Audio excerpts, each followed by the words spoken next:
DAMJAY TV lórí YouTube lójoojúmọ́ nígbàkúgbà ẹ subscribe sórí ẹ kẹ́ríran wò.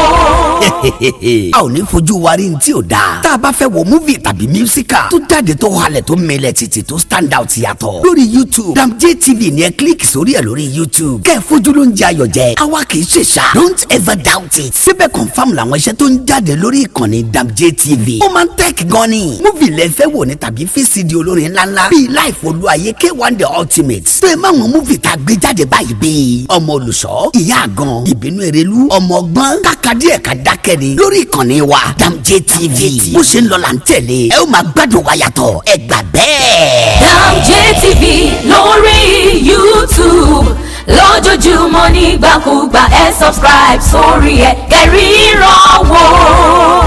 mi wà mọ̀ bí àwọn lè gbá bọ́ọ̀lù lọ́jọ́ tèmi ẹjọ́ nítorí tí Ọlọ́run fẹ́ kẹfẹ́ nu yín dárúkọ yín fáwọn tó wà lé tí wọ́n ti mọ̀ yín. olówó gẹmọ Arijan Mr Portable ní orúkọ àwọn tó bá tún wọn tó máa ń pè mí ní bọ̀sùn ọmọ yankee. Ìbàdàn ṣáà ni mo wà Ìbàdàn la wà kí ló gbé yín dé Ìbàdàn mo fẹ́ kẹ́ sọ fáwọn tó wà lé. èèyàn wa ọ̀rẹ́ wa kọ́líìkì wa bọ̀dá wa àbúrò wa kúbánsìn Taye currency ló ń ṣe ọjọ́ ìbí àwa wá fún football match láti fi ṣàyẹ̀sí ẹ̀. ó dá yín lójú pé ẹ máa nà àwọn opponent yín. alágbára lọ́dọ̀ Ọlọ́run àti trade so àti àjẹkọ́ mọ̀. ẹ dúró ká pé ẹsẹ̀ yín ìgò mi dúró. lefty ni lefty Portable lefty. ó yá kò sí wàhálà ẹ má ò lè dẹ mọ ẹ jẹ́ káwọn ẹ̀ tó wà lé mọ̀ pé lórí DAMJAY TV YouTube ibẹ̀ náà ti máa rí TV channel DAMJAY yìí. ó yá ẹ̀yin tiwa ọ̀rọ̀ yẹn nìyẹn àṣà yẹn nìyẹn òkun yẹn nìyẹn èdè yẹn nìyẹn DAMJAY YouTube DAMJAY TV on YouTube DAMJAY channel on YouTube ẹ ṣàṣìlẹ̀ ìgbìmọ̀ rẹ̀ oríṣiríṣi. Adékúnlé lórúkọ mi àwọn èèyàn máa ń pè mí ní Mọ̀nsúrù ọmọ àfáà tó ń ṣe. kí ló gbé yín lórí fíìdì lẹ́nu àti pé kí là ń ṣe ẹ jẹ́ káwọn èèyàn mọ̀ nílé. àpèsìn Fuji Taye currency àwọn ni wọ́n ń ṣe 45 birthday wọn so àwa wá fún novelty match a day before ọjọ́ ìbí wọn gangan. ok o ms ẹjọ nítorí tọlọ́run DAMJAY TV channel láti wà káàkiri gbogbo ibikíbi mo fẹ́ kẹ́ sọ fún àwọn olólùfẹ́ yín pé wọ́n á lè máa rí yín wò lórí DAMJAY TV channel lórí YouTube ẹ jẹ́ kán mọ̀ ẹ̀ ń dọ̀ọ̀sẹ̀ fún wa. ẹ̀yin olólùfẹ́ mi ẹ̀yin tẹ́ ń gan mi mu tẹ́ ń lá mi tẹ́ ń kó mi jẹ tẹ́ ń wá mi mu tẹ́ ń rẹ́ mi jẹ DAMJAY TV YouTube channel wọn ẹ máa wò TV channel wọn ẹ máa wò Facebook channel wọn ẹ máa anything that has to do with DAMJAY TV ẹ wò wí tìbí tó wáyé pé lóòótọ́ lè ní tèmi mọ̀ sí mo endorse wọn. Thank you. Tọ́lọ́run wọ́n tiẹ̀ ti mọ̀ nínú ẹni kò ní nǹkan ẹ̀ṣọ́ ìdára bó ṣe yálàyà anybody lẹ́nìí lálàálù. bọ́ọ̀lù lẹ fẹ́ gbá ní àbíjó lẹ fẹ́ jó lórí. gbogbo ẹ̀ papọ̀ àti ìjà. gbogbo ẹ̀ papọ̀. ìjà wà nù bọ́ọ̀lù ìjó wà nù bọ́ọ̀lù swagger wà nù bọ́ọ̀lù gbogbo ẹ̀ papọ̀. ẹ jọ̀ọ́ lẹ́ni tí a ṣe ọjọ́ ìbẹ́ Taye Alhaji Taye Akande Adébísí currency ẹ jọ̀ọ́ nítorí ìtọ́lọ́mù mọ̀pọ̀nà pọ̀ bó o lo kílẹ̀ lè rí sọ nípa ọjọ́ ìbí tá à ń ṣe fún Alhaji Taye Akande Adébísí currency. àkọ́kọ́ dúpẹ́ lọ́wọ́ Ọlọ́run tí ó mọ́jọ́rú téèyàn bá ti ń ka iye ọdún ẹ̀ lákòókò tí ó bá ń bọ́ sí àpẹẹrẹ pé Ọlọ́run dáyàn sí ni ká kọ́kọ́ bá Alhaji Taye currency dúpẹ́ pé Ọlọ́run ń dá sí Ọlọ́run á fi sáyè tó dáa. Ṣé mọ̀ pé ẹlòmíì náà á wù kó ṣerú nǹkan báyìí bóyá ayé tó wà ní ò dáa tó bóyá ipò tó wà Ọlọ́run má jẹ́ ká ṣàárẹ̀ ayé tó wà ipò tó wà là ń torí ẹ̀ bá dúpẹ́ celebration tó máa ta lẹ́nu ó máa ta lẹ́nu ṣẹ́dẹ̀ mọ̀ pé bàbá honorable ni ó tún ti yàtọ̀ tuntun tẹ́lẹ̀ tó ra máa wá ń ba ṣé náà tẹ́lẹ̀ ṣe lè tún ti yàtọ̀. ó ti yàtọ̀ ó kẹ́ ẹ mọ̀ pé àwọn èèyàn kan gbórúkọ wọn ti mọ̀ pé ẹni báyìí ni mo fẹ́ káwọn tó wà lẹ́kọ́ tó gbórúkọ ní láti ẹnu owó. nígbà tó orúkọ mi ò yí padà Adékúnlé Ọlálékan Afford Ìbàdàn tíá. ó yá DAMJAY TV channel mo fẹ́ kẹ́ sọ fáwọn olólùfẹ́ yín nílé wípé DAMJAY TV channel wọ́n á máa rí wò gbogbo tó bá fẹ́ dá lára gbogbo tẹ́yìn náà bá dá lára lórí sinimá ni lórí stage ni ẹ jẹ́ kí wọ́n mọ̀ pé wọ́n máa wò ní DAMJAY TV channel lórí YouTube. ẹni tó tẹ̀ ṣẹlẹ̀ nípa àwọn èèyàn lè má dá DAMJAY mà wá mọ DAMJAY dáadáa bàbá àgbàlagbà tó support entertainment fully ni wọ́n tó wá ní TV channel ẹni tó ti support entertainment fully ẹ̀yin náà gbìyànjú kẹ́ support àwọn náà fully TV channel yẹn ẹ bá yí padà ẹ máa ní problem. Thank you very much. Àwọn lẹ́sìn pẹ́lẹ́ ló kú.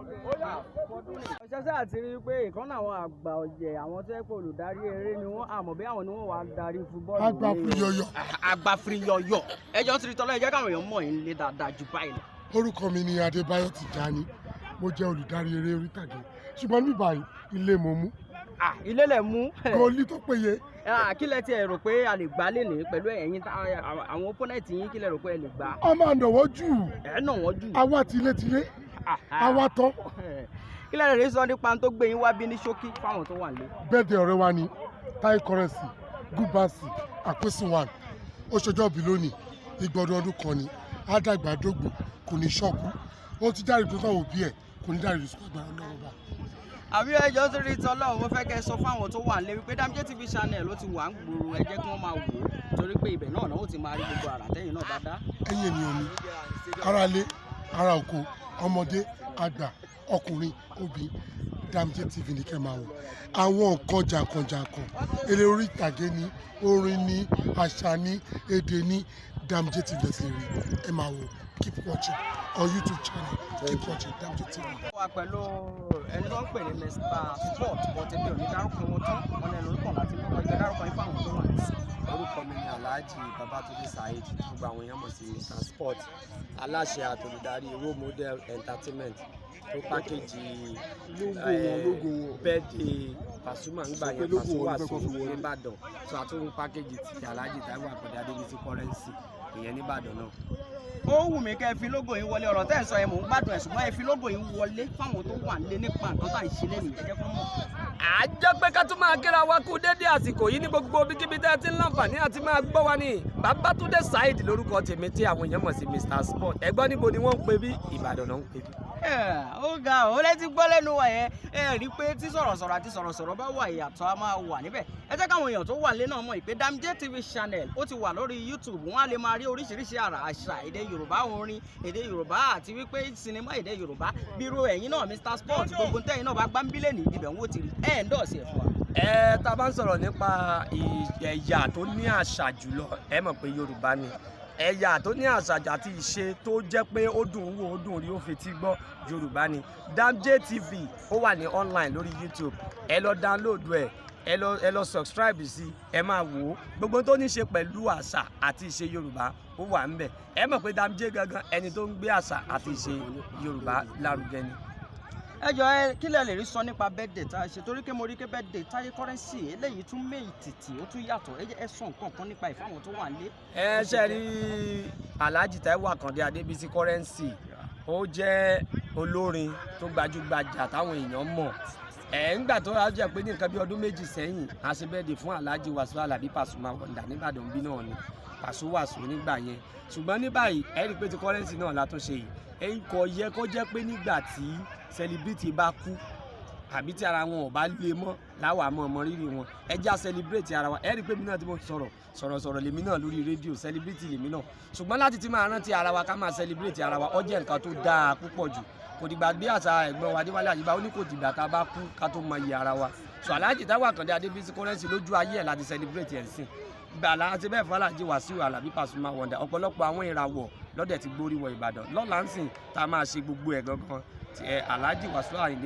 Alhaji Wasiu Ayinde máa wà ń bẹ̀ Alhaji Wasiu Alabi Pasuma Wonder wà ń bẹ̀ àti ọ̀pọ̀lọpọ̀ olórin tí mi lè dárúkọ wọn tán náà máa wà ń bẹ̀ so ìròyìn táfojúbà ń gbọ́ bá dọ̀là mọ̀ pé ẹ̀yin náà ti débí ẹ̀yin náà sì ti rí pé Ìbàdàn náà ń pè bí ẹ ti ra fẹ́fẹ́ tí ó ń fẹ́ sí wa ń bí ẹ̀yin náà ò rí bó pé máa lọ lọ́la. Èmi náà ti rí pé Ìbàdàn ni mo wà o a ti plan ẹ̀ fún Taye currency gbogbo ọ̀sẹ̀ yìí bàbá honourable gbogbo ọ̀sẹ̀ yìí ọ̀la wọn ni. ìbẹ́sẹ̀ wọ́n ṣẹ̀ tá a fẹ́ gbà ẹ́ rí i pé àwa tá a jẹ́ gbajúmọ̀ tó lóyìnbó pè ní celebrity òǹkọrin òṣèré sọ̀rọ̀sọ̀rọ̀ lórí rédíò àti àwa wà lójú kan àwa fèsì àwọn state honourable ní ìpínlẹ̀ Ọ̀yọ́ ibi tá a ti ní speaker deputy speaker chief whip àti bẹ́ẹ̀ bẹ́ẹ̀ lọ. kódà ó wù mí èmi gan ọba gbá ṣùgbọ́n mo gbàgbé búùtù mi sílé ni DAMJAY Films and Records International TV channel let's go there.